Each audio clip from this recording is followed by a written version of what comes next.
Ladies and gentlemen, monsters and misfits, the night crawlers, the outcasts, and the ones who dared to speak when the world demanded silence. Congratulations, you made it. You survived them. Because when you spoke, the room didn't just listen, it stopped breathing. See, they thought you'd break down.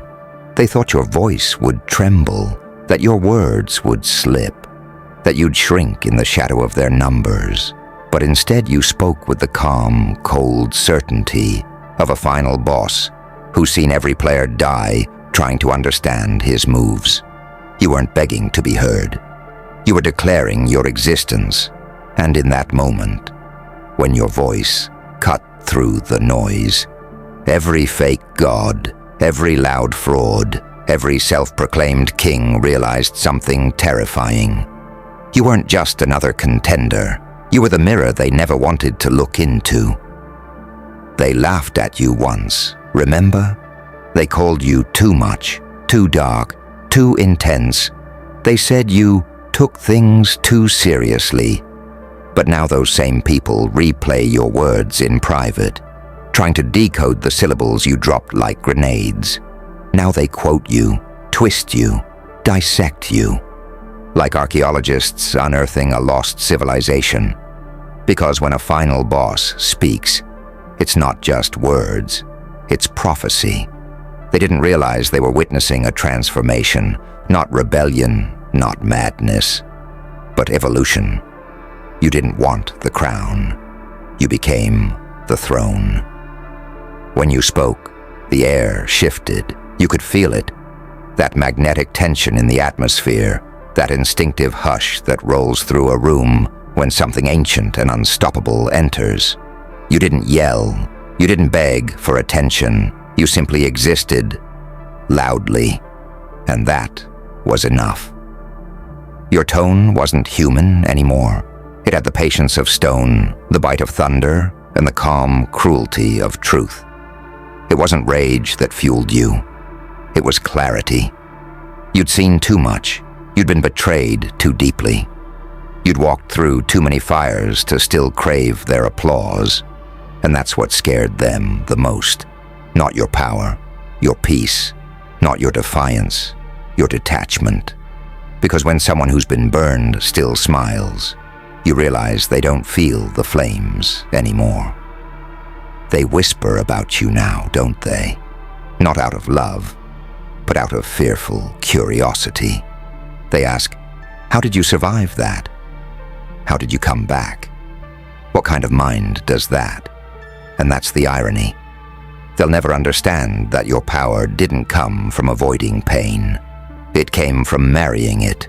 You took every scar, every betrayal, every humiliation, and you carved them into armor. You didn't hide your wounds.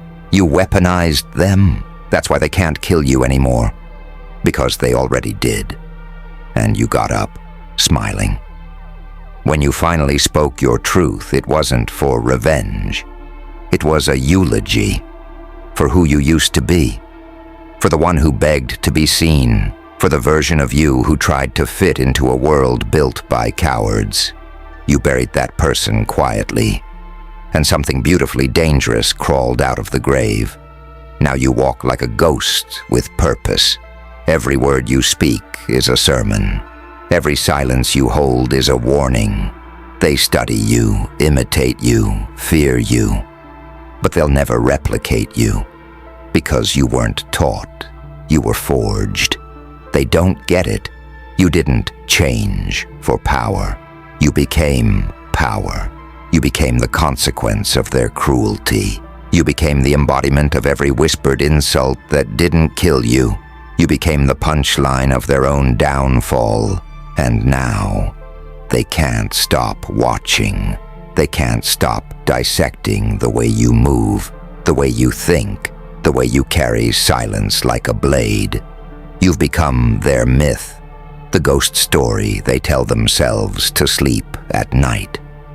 You remember what happened to the one who fought them? Yeah, they spoke like a goddamn final boss.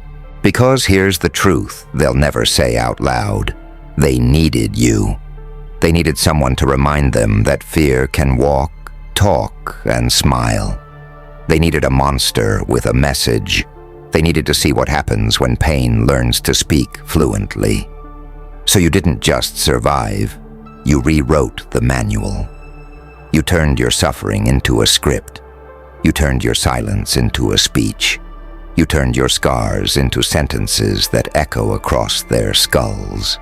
Now they repeat your name, like an ancient prayer they don't believe in, but still fear to ignore. You're not just a person anymore.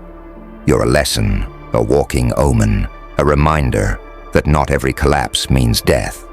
Sometimes it means rebirth. So let them study you. Let them copy your mannerisms, mimic your phrases, steal your tone, because no matter how hard they try, they'll always sound like students reciting a language they don't feel. Because your words didn't come from paper, they came from pain, and pain doesn't translate. So when they analyze you, when they whisper, when they try to understand the formula, just grin. Let them dig, let them scrape. Let them drown in theories, because they'll never find the source. The source is you, and you, my dear, are alive, unapologetically, unpredictably, unbreakably. You spoke like a goddamn final boss, and the world realized you were never part of the game. You were the end of it. Now smile. Let them study their extinction. You see, people always talk about transformation like it's some gentle process, like it happens in meditation rooms with soft music and warm tea. But they never talk about the nights where you look in the mirror and don't recognize your own eyes, where you scream, not because you're weak, but because something inside you is being reborn in fire. That's what they'll never understand. You didn't become a final boss. You were forced into it, cornered, betrayed, humiliated until the only language you could still speak was power. Every lesson they threw at you came wrapped in pain, and you learned anyway. Every rejection, every loss, every silence, you turned it into strategy. Until one day, your mind stopped asking, "Why me?" and started whispering, "Watch me." They call you dangerous now, but you were always dangerous. They just didn't notice until you stopped explaining yourself. Because the moment you quit begging for understanding, the moment you stopped trying to be liked, the moment you realized peace was not the same as weakness, you became something this world fears, a person who doesn't need validation to exist. You stopped chasing closure. You stopped chasing people. You stopped chasing the light. And instead, you learned to see in the dark. That's when you stopped being a player and became the code. That's when you stopped trying to win and became the ending. They'll tell stories about how cold you've become. But cold isn't cruel. Cold is focused. Cold is clarity stripped of illusion. Cold is the absence of their noise, the silence that finally lets you think. Because warmth made you soft, and softness got you hurt. Now you walk through rooms like a ghost wrapped in thunder, every step measured, every glance calculated, every word sharpened into a weapon that cuts straight through the lies they feed each other. And when you finally do speak, the air changes, because it's not words leaving your mouth anymore. It's truth with teeth. You've become something they can't destroy, because they can't define you. They tried to box you into villain or hero, but you're neither. You're the balance between the two. You're the storm that ends the illusion of control. You're what happens when silence grows fangs. That's why they study you now. Because deep down, every single one of them knows. They wished they had your courage. They wished they had your madness. They wished they had the guts to burn their old self and start again without permission. But they don't. They'll always need a crowd to clap for them. You perform for the void, and the void applauds in thunder. You became your own religion, not one of faith, but of proof. You proved that pain can teach. You proved that solitude can sculpt. You proved that silence can roar louder than 1,000 liars. And that's what makes you eternal. Because legends aren't remembered for being understood. They're remembered for being unforgettable. And that's what you are now. Unfathomable, untouchable, untranslated. A language of pain and rebirth that only those who've died and come back can truly understand. So when they watch you, analyzing, imitating, rewriting your legacy to fit their fragile comfort, let them, because they'll never grasp the essence of you. They'll never comprehend what it takes to rise without witnesses, to laugh without joy, to speak without fear. They'll never know the kind of silence that comes after you've buried your own name and still risen to speak again, not for them, but for the version of you who died waiting for permission. You spoke like a final boss because you earned that tone. Every word carried the weight of your unspoken screams. Every pause contained the ghosts of everything they took from you.